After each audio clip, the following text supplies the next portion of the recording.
Micaela Iron Shell-Dominguez, welcome. How madakiapi, Robert? How madakiabi? Yeah, you taught me that. I love it. Yes, I did. And that means hello, my relatives.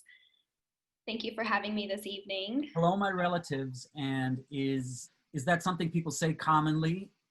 Is it, like good evening and hello, how are you? Or Always, yes, yep. Yeah. Yes. You say it one more time for us so we can all learn it together again? Of course. How madakiapi. How madakiabi. And the language is? It's Chichangu Lakota. And we spoke earlier a little bit. The language is a language that's been preserved, but you told me that, it's had its struggles. So tell us a little bit about the language. Yeah, so the Chichangu Lakota language was lost after we obviously were taken over or tried to be taken over, or other, white people tried to take our land. And during that time, our language was we were actually told that we could not speak our language. We were not able to actually speak our language until the 1970s, after 1973 to be exact, which was when the AIM movement came in, which is the American Indian movement. After that, we finally had rights to speak our language and have all rights to our traditions and culture and practice our beliefs.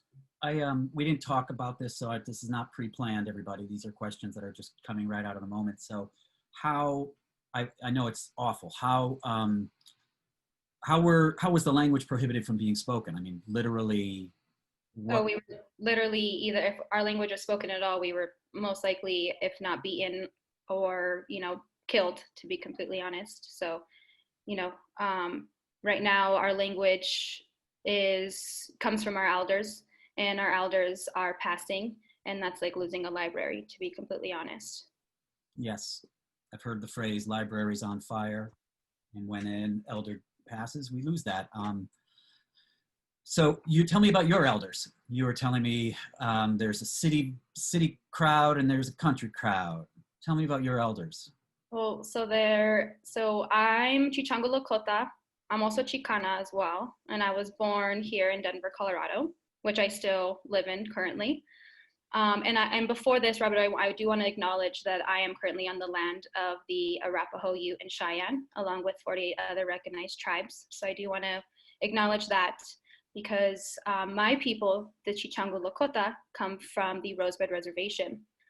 And the Rosebud Reservation, or the people that I come from, are the Chichangu Oyate people, which translates to the Burnt Thigh Nation, also known as the Rosebud Indian Reservation, which is in South Dakota. So the Rosebud Reservation was only established in 1889 after United States partition of the Great Sioux Nation. And we Chichangus are descendants of the Titawan division of the Ashoti-Shakowin, which is the Seven Council Fires. So my father is Calvin Ironshell Jr., and my grandfather is Chief Ironshell Sr. And so that is where my people come from that side of my family, which is my father's side. So I come from a long lineage of chiefs. And Ironshell, what's the origins of this name? So the way I can't tell you the exact story, to be honest. The way we got our name was our chiefs got their name was through battles. And so my grandfather won a battle, and that is the way he was able to become chief of our Chichangu Lakota people. Right. I want to ask you about education as a younger person, when you were a younger person. I know you still are a younger person. But before I do that, I want to shout out a few people in our chat room because they're here. And if you have any questions in the chat before we open up the Zoom waiting room, right ahead and type them in. And this room is filling up, which is great. Zulima Paulus Rosenow is in the chat. Armando Erba, Michael DePrado, James Turco Ono, Cindy Hernandez, Mike Fomkin, Goldie Gorilla, Michael Swiskay, Amy Alt, Ru Paulus Rosenow is also. She said, I visited Dakotas and some of the reservations. It was honestly shocking to see the poverty. So I have a question. When you were growing up and you were learning American history, first of all, where did you go to grammar school? So I went to public school here in Denver, Colorado, and I had a very rough time going to school, Robert. Very rough.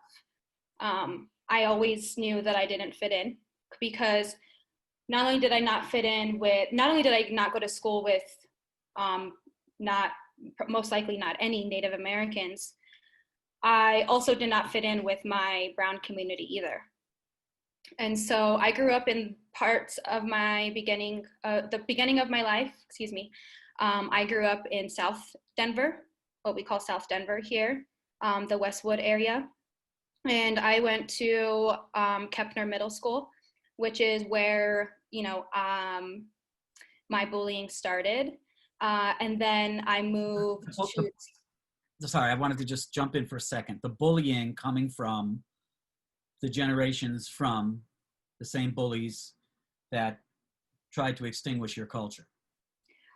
And to be completely honest, actually bullies that look just like I did.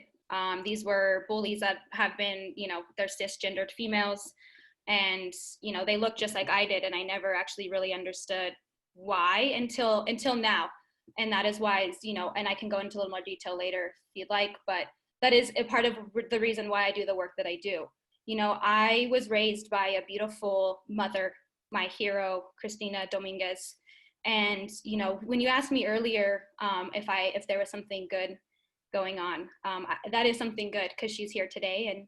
And my mother was very sick last year around this time until just very recently. And she has, almost 100% have come back. And I couldn't be more thankful for Creator, Tunkashila, for helping her be where she is today. And with that being said, without her, I really don't know where I'd be today. She was a single mother of two. She raised my brother Darian Sanchez and I. And, she, with that, I had to experience a little struggle. But I'm happy that I did because it really brought me to the person that I am today. Throughout that struggle, I watched my mom work multiple jobs full-time and went to school full-time to become what she is now, a full-time, she's a nurse. She graduated from nursing school, Regis University. And, it was really beautiful to see her work as hard as she did. And so with that being said, and the reason why I said that is because I grew up in, what people call the projects. And I, was also bullied while I lived in the projects. But I realized why now as I'm older, I had a mother that really loved me and my brother and took the most care of us that she possibly could during those times. And I lived around people where they maybe did not have mothers that have loved them the way my mother did. Even my father, even though he was hundreds of miles away, he still sent his love and prayed for me and was still there for me.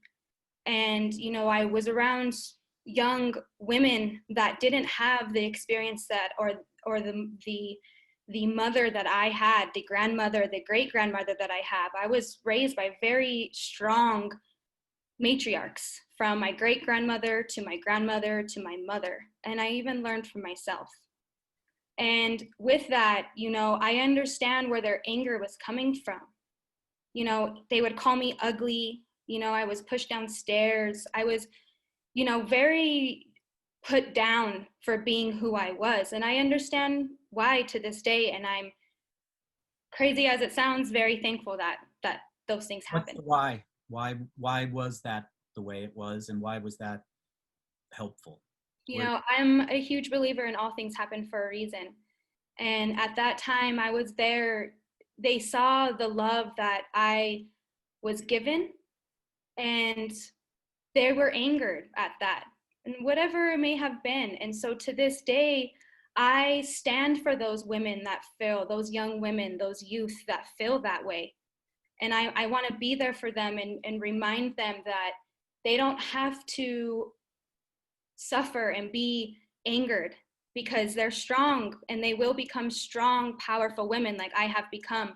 I have become a strong, powerful woman, not only because of the strong matriarchs in my life, but also because of the struggles that I have gone through. Absolutely. When you say the work I do, why I love the work I do, without, we'll go into bio and we'll go into titles at some point, all that. You know, I did that part of that intro while you were in the green room chomping on broccoli and French onion dip. Tell me, when you say the work I do, I love the work I do. What is the work? Give us a few examples of some of the hands-on work that you're doing. Sure. So I work to bring women, and women with an X, meaning that means I represent and I identify all women from all backgrounds, however you identify. I work to bring women of all backgrounds together in a way that allows us to empower each other and create strong matriarchal bonds for future generations. My continued pursuit is to help awareness and stop the violence of our women and two-spirited people that we've endured for centuries. And I'm a huge advocate for missing and murdered Indigenous women. And those of you that aren't familiar with missing and murdered Indigenous women, I'm happy to give you a little history on the missing and murdered Indigenous movement and how it started. Our First Nation sisters started leading the movement decades ago. The term missing and murdered Indigenous women and girls started over there in Canada with our First Nation sisters, Highway of Tears. And they are continuing to fight the systematic racism, and they continue to speak for our loved ones. And from the tip of Alaska to Tierra del Fuego, Argentina, Chile, Indigenous women and Two-Spirit people have been being murdered, kidnapped, and silently trafficked around the world at an alarming high rate. That's 3 times higher than any other marginalized and targeted communities. Indigenous women have been targeted in America since 1492 when Christopher Columbus and other colonizers kidnapped young women and girls and held them against their will throughout Europe. This is just the beginning of the sex trafficking epidemic we see here in America today. Some statistics I can give you. The Department of Justice surveyed 2,000 US Indigenous women. 84% of those women reported they've experienced sexual violence at some point of their lives. 90% of these women's attackers were non-natives. 60% of these women reported they also experienced psychological violence, often resulting in their return to their abuser. That means 1 in 3 Indigenous girls and women will experience some sort of violence, be that physical, psychological, or sexual in their lives. And unfortunately, there is no infrastructure in place to gather crucial information needed to accurately quote numbers or statistics. And whilst missing and murdered Indigenous women have been the local focal point of many studies and statistics, data is still incomplete until research reflects, that of missing and murdered Indigenous women, trans, and Two-Spirit people. And for you, when you're you do a lot of speaking, what else are you do? What do you do again? And what can we do outside of your community, if you look at it that way?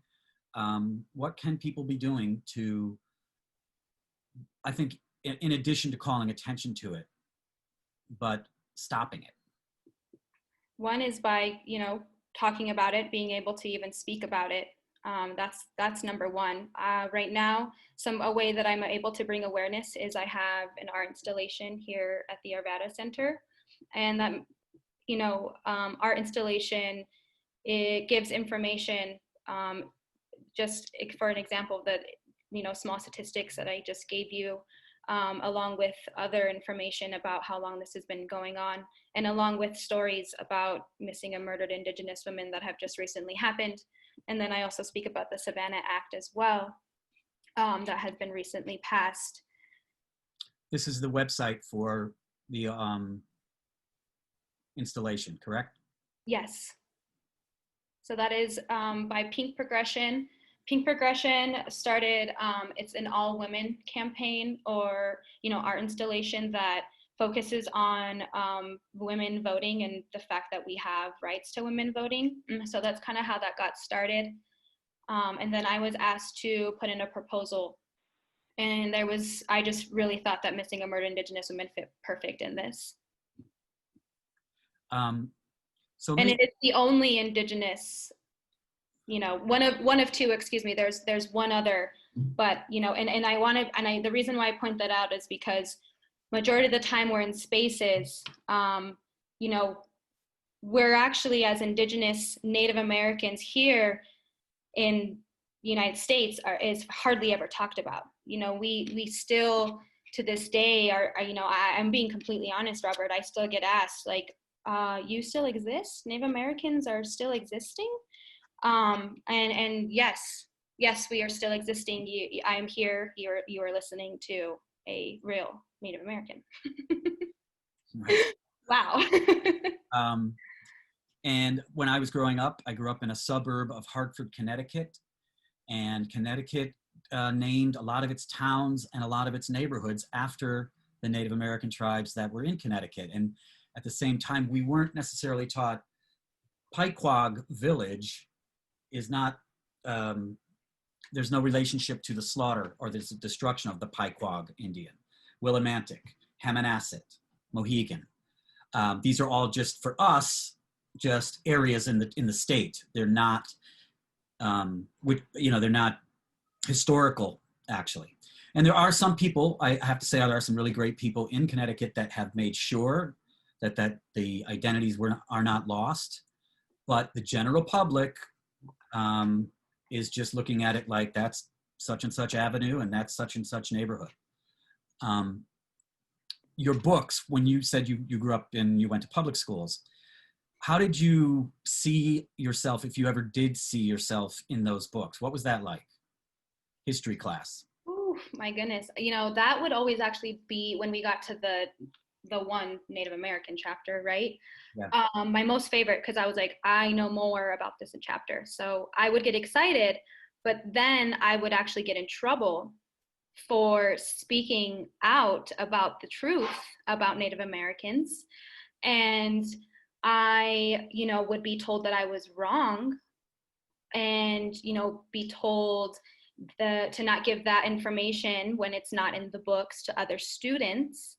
So I never, and then I got to a point where I just stopped speaking, because I always felt that when I did speak up about the truth of my people, I was always told I was wrong, or you know, that's not right, and all of that fun stuff. Even when I would write papers and, you know, I was given a topic, I would still go deep into that topic, but tell the truth. And I would still receive, you know, at times I remember receiving a D because I didn't really, you know, go on the topic that he wanted me to go on. And I was just like, but that's not true about what you were wanting me to write about. So after a while, you know, school was something that I had to do, not something I really wanted to do because I didn't ever fit in anywhere. I went to high school, Denver School of the Arts. So I went to an art school.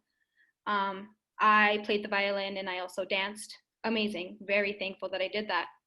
Very thankful I went to that school. But now did I learn, even the bullying there was completely different than the bullying in middle school, right? This is where you talk about earlier, my bullies that, you know, were my colonizers. Yeah. You know, putting me down. Now I was, but not only was I being put down because I was brown, I was now being put down because I couldn't afford the clothes or the cool things that these rich people, privileged, rich white kids had, right? You know, I wasn't ever cool enough, and you know, even all the way down to my teachers. You know, I had a teacher tell me that my name was too hard and that my name was not ever going to be recognized because people couldn't pronounce it. You know, and throughout my entire childhood, my name was not ever actually pronounced right. And so the fact that they couldn't even get my name right after 30, 40, 60 plus days of seeing and being with me, what makes you think I want to learn from you? Or even make the effort to get your name right. Exactly. That respect. It's a white supremacy manual on how to dehumanize someone. And yeah. So, you know, I went by Mika since the age of maybe 16. Maybe I can remember. My name is Micaela, but I went by Mika so that I wasn't called one, so that, you know, I realized two things. One, I was no longer going to be called Micaela, which, oh, vomit, don't want to be called that. And two, I was going to, I was coming from an art school and I was going to be better and brighter and, a star with Mika, right.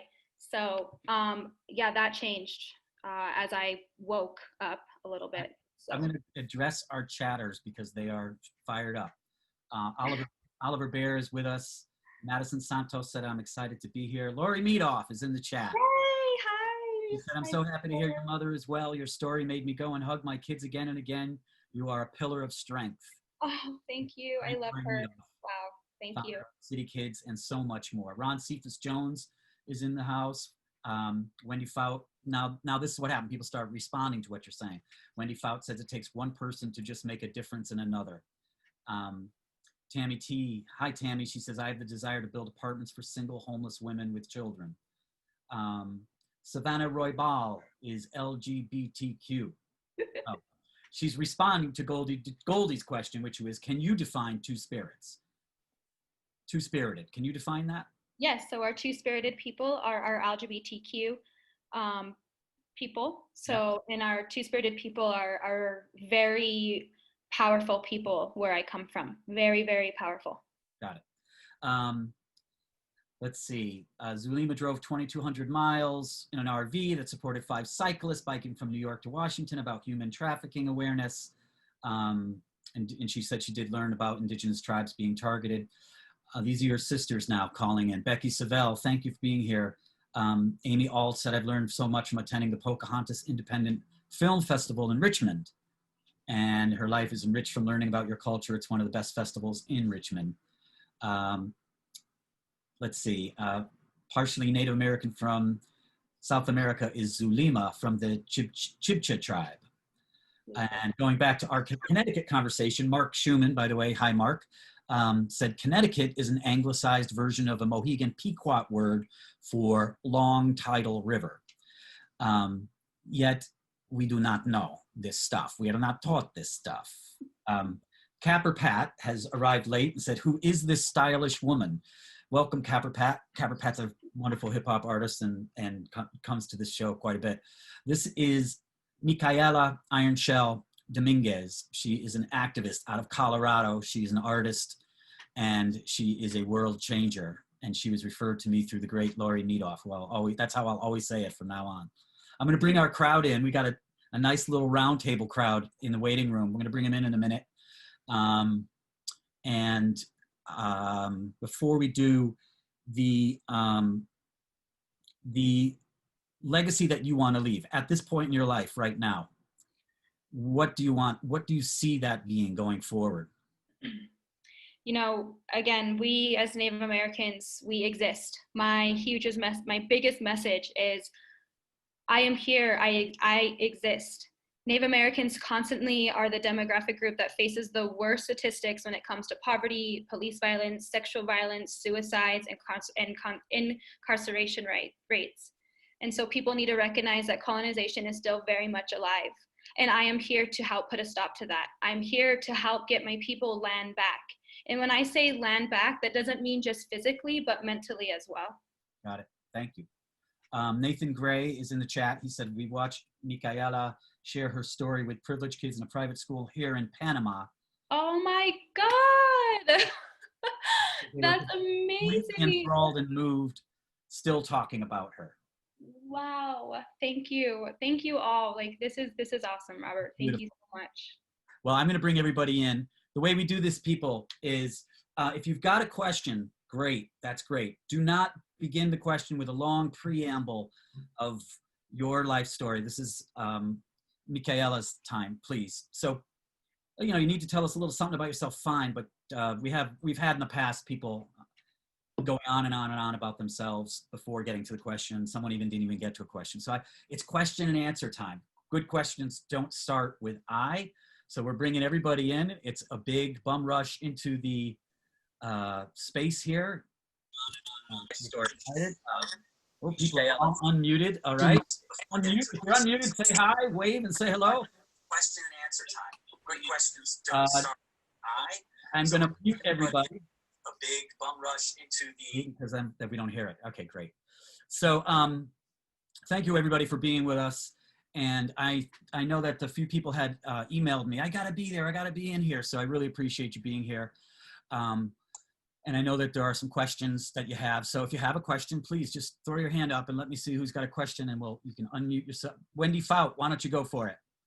Unmute yourself, Wendy. Yes. Unmute yourself. No, I didn't have a question. I was just saying hi. Oh, okay, hello. Not yet, but I will. Okay. Who's got a question? James, let's do it, James. You got to unmute yourself. Yep. Good evening, Miss Shell-Dominguez. How are you? Hello. I'm Hello. well. How are you? Good. Question for you. I'm kind of fascinated by this topic about the missing and murdered Indigenous women, both in Canada and the United States. Is there a theory as to who's committing these murders? Is it a serial killer? Is it domestic violence? Is it non-native offenders? And is there a task force that's looking and trying to coordinate these murders from across the country in the United States? And if not, why not? Yes, James. So to answer your question, who is committing these murders or stealing our sisters, it's going to be our non-native perpetrators. It's going to be a lot of our missing and murdered Indigenous women come from our oil camps, which are, or our man camps, excuse me, which come from the either fracking, that fracking, or wherever that may be. So for instance, when I, went down and helped fight the Dakota Access Pipeline, for instance, there was a man camp not too far, a few miles away from there. So that is a lot, that happens a lot. And then also, let's just talk about something, a case just recently, and that is our sister, Vanessa Gillian, who was the young woman that was killed at the Fort Hood in Texas. And she is one of our sisters. She is a Mexicana, Indigenous woman who was brutally murdered. And so that is a perfect example. So this is happening, all over and still to this day. Thank you. And to answer the second part of your question, there are multiple campaigns, and one of the main ones I do want to point out, James, is Sovereign Bodies. Sovereign Bodies does a lot of work right now. They actually created and was able to raise funds to create a database that helps missing or murdered Indigenous women in the northern part of the United States, which is in Seattle. And so right now they're working on ways to get that out to all other states. But again, there's just not any money or infrastructure to do that right now. And so that is something I'm physically also helping do here in Colorado, which is why I started and that's why I proposed and am a part of the art installation at the Arvada Center. What about the Department of Justice or the FBI or some federal agency that has jurisdiction across the country who can coordinate these things? Yeah, they completely ignore our cases, to be completely honest. If anything, when it happens on tribal land, because it's a federally recognized tribe, even they still continue to. So on native land, what happens is because it's on tribal land and it's a non-native perpetrator, they're not able to do anything because they're not tribal members. I was going to ask that same question. Outside of the Native community, who's jumping in? So part of what you're doing is, it's typical though. Even last week's guest was talking, outside of the particular community, how much help can you ask for outside the community? That's the area, that's the community, that very community that is a proponent of some of this damaging behavior. And those that aren't, I guess they're just not paying attention. Sorry.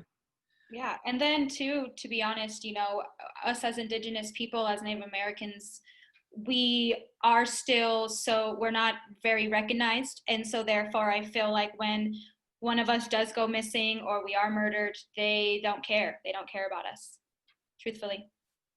They being? The cops. Yeah. the, you know, The feds. the feds. Yeah. Right. Any authority that has some power. Right. Thank you. Thanks, James. By the way, James is a regular on our show, and he's a former attorney. So he's coming at it from that point of view. Pat, I'm wondering if you're ready with a question. You've got to unmute yourself because I muted everybody before. And you're still muted. You have to, on your... Can you hear me now? Yes. Okay. Pat is a wonderful friend. She's a Broadway producer, by the way. I just think your plight is horrible. Is there any way that all of the tribes can unite? Because, you know, if you're organized together, you have more power. Is that a possibility of getting all the tribes to finally agree that, you know, to fight it? And do you think you have a better chance with Biden? I hope. Couple questions there. Do the tribes unite? Can they unite? And has there been an effect on that? And then also, how do you feel about Biden's effect on what's going on? You know, I can't say that our tribes aren't uniting. It is a struggle that to get all of us to unite, that is something else I also help and am starting to do is build bridges and make connections with all Indigenous people. You know, because each one of our reservations has different regulations and rules. It's not every nation feels the same way as some nations do. You know, I come from a reservation, which is the second poorest reservation in the United States. And, you know, so all the way down, you know, we don't have, so those reservations that do have, you know, more money may not have the same issues that my reservation or my people have. And so that's where, you know, our differences are. And it's hard to make those connections all along our nations. When it comes to Biden, you know. I'm sorry, you don't have to answer. No, just know that there's no US president who's ever done anything for my people, ever. There is a theater company in New York who's run by an Indian man. I know his wife, I've never met him, but you know, Robert Galinsky is great at marketing theater. So have you ever thought of doing some theatrical event where we could raise money for you? Yes, and Pat, and I thank you for the question. And I'm just here to educate, and I want to do this. And this comes from, you know, a place of good. And when you say Indian, it's actually Native American. So I'm sorry. I'm so sorry. And it's funny that you asked that, Pat, because I actually do act. Something fun I do is I'm a Native American actress. I'm a part of the Anishinaabe Theater Exchange Company, and majority of the plays that we do revolve around missing and murdered Indigenous women. Amazing. So how do we get that publicized and out to the public? And yes, that's something actually Lori and I were going to do. You know, I was going to go to New York and put on one of the plays that my directors recently, she's one of the directors and writers, Three Sisters, which is specifically about missing and murdered Indigenous women. So you can find, you know, until the pandemic and everything is over, we're just not able to do that. But in the meantime, you can definitely see some of our work if you go to the Anishinaabeththeaterexchange.com. okay, you're going to have to write that out. Spell But it. maybe we can have a private conversation Yeah, I'll connect you. after this, so we don't have to bore everybody. But I have some ideas that maybe It's a be network. helpful. Yeah, I would love that. Please do. Session. Thank you, Pat. Awesome. Thank you, Pat. Nice to meet you. I'm going to go to Mark and then Goldie, because Mark, you did put your hand up a moment ago. Before I do that, I'm going to just shout out some new people in the chat room. Sean O'Leary from Connecticut is in the house. Scotty Daniels. Hi, Scott. My brother, Andrew T. Galinsky. Lori's chiming in. We want to bring the show to New York, but COVID happened. We will make it happen, says Lori. Andrew T. Galinsky, my brother. Hi. He says, what gives you hope that things can improve? It's a question. What gives me hope are the youth that I work with.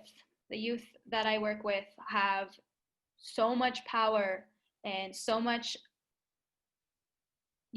love for the movement that we are currently in, despite how horrible, truthfully, what we are going through right now. So I have hope in our youth, and that is why I have helped start the International Indigenous Youth Council. That is one of my biggest drives is to help my Indigenous people, starting with our youth, to help bring change, positive change to wherever it's needed.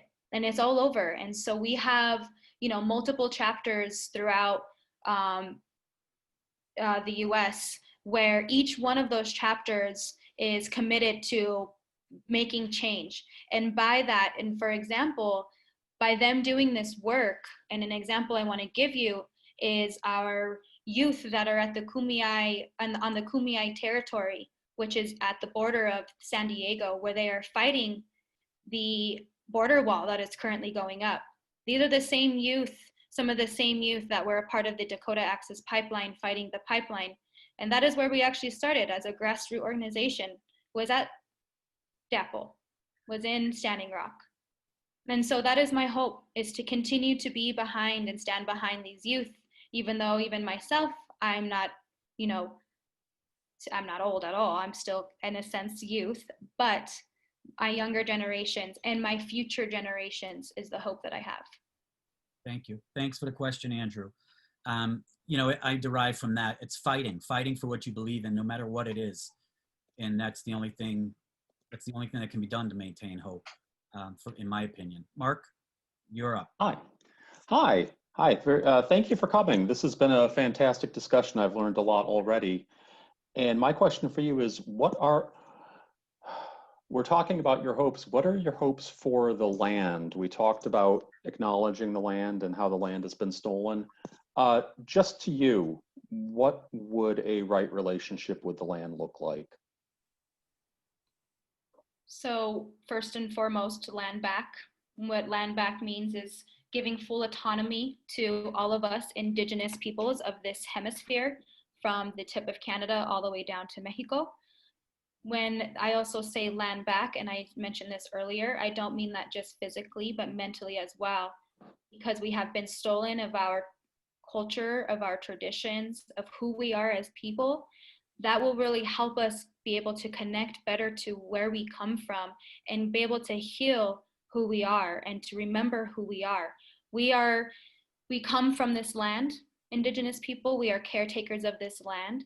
And therefore, once we have land back, we will be able to really heal. And I feel that is when we will be able to put a stop to everything that is going on in this world today. So it sounds like you're saying land back would be autonomy. It wouldn't be sending everybody back to Europe. No.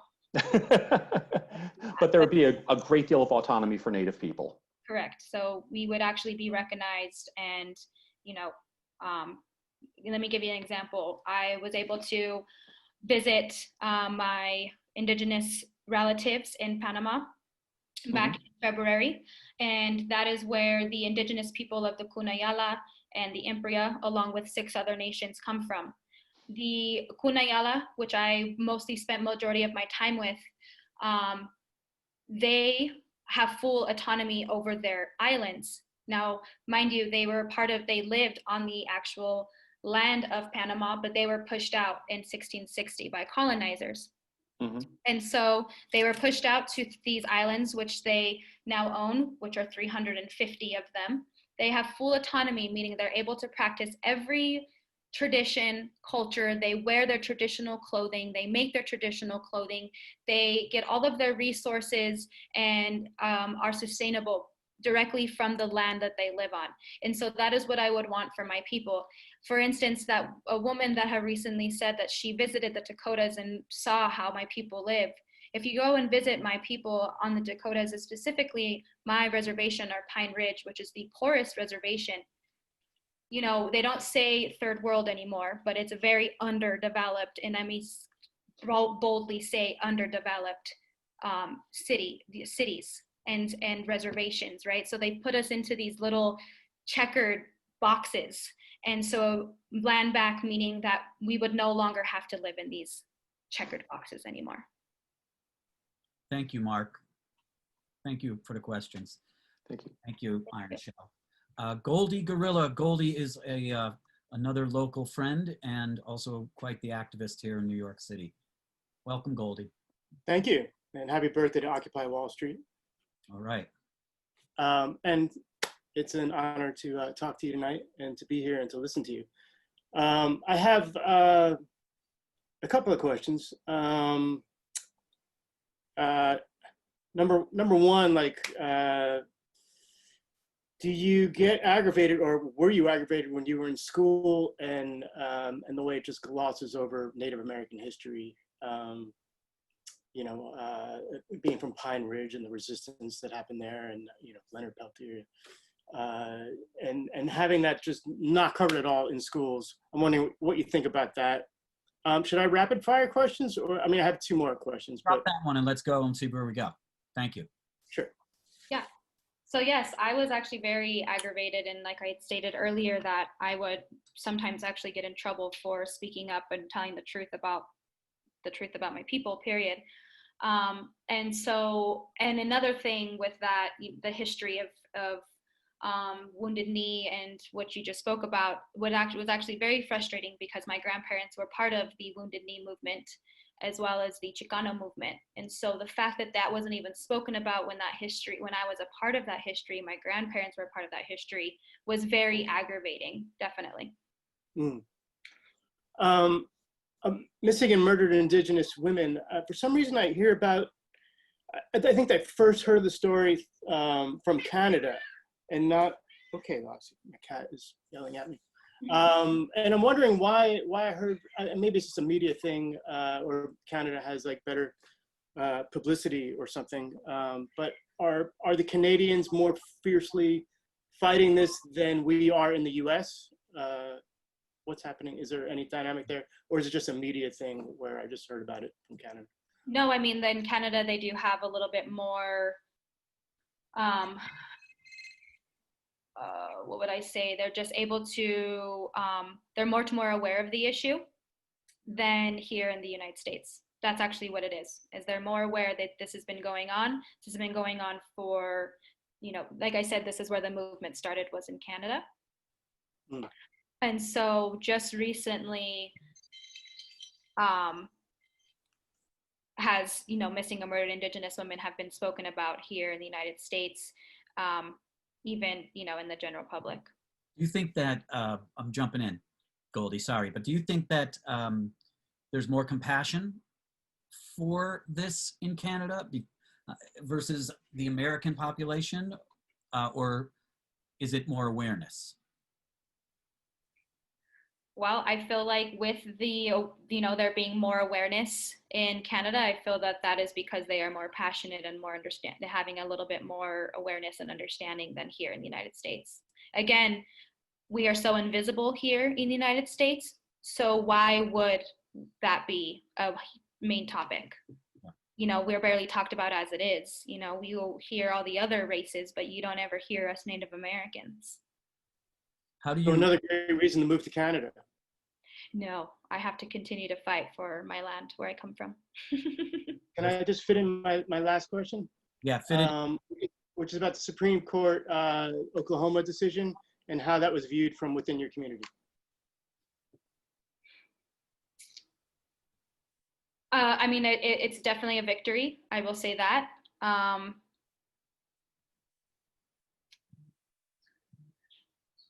You know, it made national news, which is huge. It's more symbolic than anything. So, you know, again, it brings awareness to who we are as people, as Indigenous people. And so that is, in a way, it is a start. So it is a big victory for sure for my people. Great. Thanks, Goldie. Zulima, I know you got a question. Let's do it. Hi, Micaela. Nice to meet you. Hello, very nice to meet you as well. I have a question. Would you ever consider running for Congress? And like, would you think that that might be helpful? Yes, that is actually something I've currently been thinking about a lot, actually. I just reached out to one of my comrades that could help me run possibly for city council here. And so that is something I'm definitely very not passionate, but something I've been thinking about very much lately. And I really do think that with me being in office, I can help bring change even more than I am now. I agree, and I'm cheering for you. Thank So you. happy to meet you and learn about everything tonight. Same, it's very nice to meet you as well. Thank you so much for listening. Madison, do you have a question? Let's get you unmuted, sorry. Yes, I do. I was just wondering, like, what we can do individually and even as a society to make sure that the treaties that were put in place to protect indigenous land and people, how we can make sure they're actually honored. Well, one, I would say to, in any way that you can, please, um, mention us, speak about our, the missing and murdered Indigenous women crisis that I just spoke about using our hashtag MMIW. I would be more than happy if you would like, in a way that we can connect, and I can put you in touch with some other websites that have more information about the actual crisis. And two, I can also put you in touch with some books that maybe would help you better understand some of what my people have gone through and the way the treaties work, because almost every single treaty that has been written has been broken. I do know that. And I would definitely love to connect and just, educate myself more. And on a more like personal level, I was just wondering like how you dealt with the bullying that you had when you were younger. I'm happy that you asked that question. I did have to learn how to defend myself. I'm going to be completely honest about that. For a long time, I actually just kind of hid it and really did my best to stay strong. I would definitely bring the issues to my mom, who would eventually, would constantly tell me that my mom comes from a place of love. So, she's a peacemaker and as well as I am. But eventually I had to learn how to defend myself, whether that be, sorry to say, but like sometimes physically, but also just being strong and using my voice. And then it wasn't until I got older and really matured and was able to heal by, pretty much thanking them and get healing from all of that bullying, because I was able to really see why that was actually happening. Thank you. I appreciate you opening Madison, up. thank you, Madison. And I just changed my name to my email. If you want, you can email me and then I'll connect you. Micaela, if you're okay with that. Yeah, please do. It was great to talk to you, Madison. Anybody really wants to. I got in the chat, some action is going on. You're inspiring a lot of talk here. So Scott Patrick Irwin just joined us, and Zuli wanted to know where the links are. Zuli, I just put them in the chat, just so everybody knows, if you go to the Facebook chat, rather. Emily Branch is in the Facebook chat, and she says, Micaela is going to be the next Dr. Martin Luther King Jr. for Native Americans. Go reach the mountain. Oh my God, that's amazing. Yeah. Thank you. We're going to wrap up in a minute. Garone Peterson is in the chat as well, and he says, I'm so inspired by your words and your very strong spirit, soul. I send you many blessings for your paths to come, and would ask if there are any links we can go to connect with your work and perhaps even donate to some of the chapters you're doing work she spoke about. Thank you, Micaela and Robert. So Garone, I'm putting all of those links right in the chat now. And if you guys want to go to the Facebook chat after the show, if you're not on it already, there are links there with information, but also places to donate. I'm going to ask our studio audience to say goodbye, unmute yourselves, and give one more shout out to our guest, and then you and I will wrap it up, Iron Shell. But unmute yourselves and please feel free to just as a cacophony of hellos and thanks. Thank you very much, Micaela. Thank you. Thank you very much. Thank you. Enjoyed it. Inspiring. Thank you, everybody. Exuant. And don't take any of the champagne out of the green room on your way out, okay? Can't make any promises there, Robert. Come on. Well, you can do that. Everyone else has to just get on out. So in the chat, another person has created another comment that I want to relay to you, and that is Savannah Roybal or Roybal. So proud to have you as a mentor and a sister. You are so inspiring.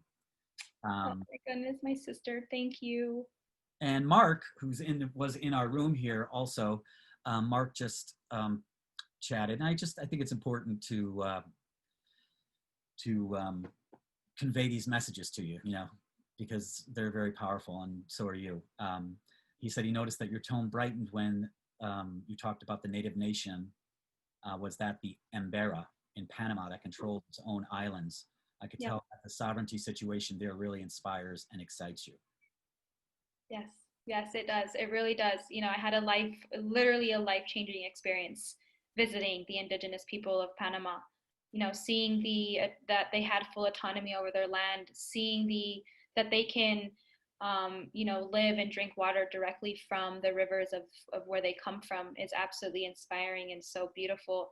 And it really gave me hope that I am able to bring that to my people here. My brother in the chat says clap, clap, clap. So he's applauding you. And I've got a question that came up earlier, but I couldn't ask because everybody was doing their thing so well with you. And that is, how does your movement, your efforts, even your community feel or fit in with the Black Lives Matter movement? Give me a little insight from your Native American POV and the community and the fight that you have. Do you feel like you're part of that? Do you feel like you're accepted in that? And how does that speak to what you're doing?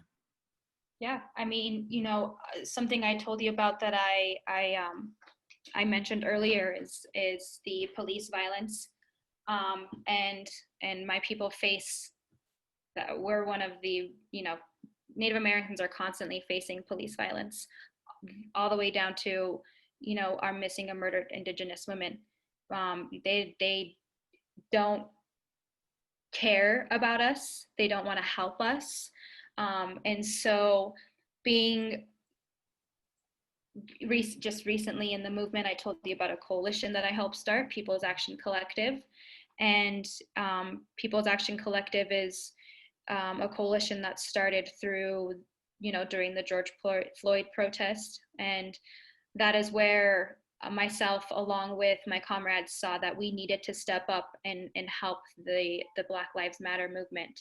And so my Black brothers and sisters, I considered them, Indigenous, just like myself. They come from this land. They weren't brought here because they wanted to be.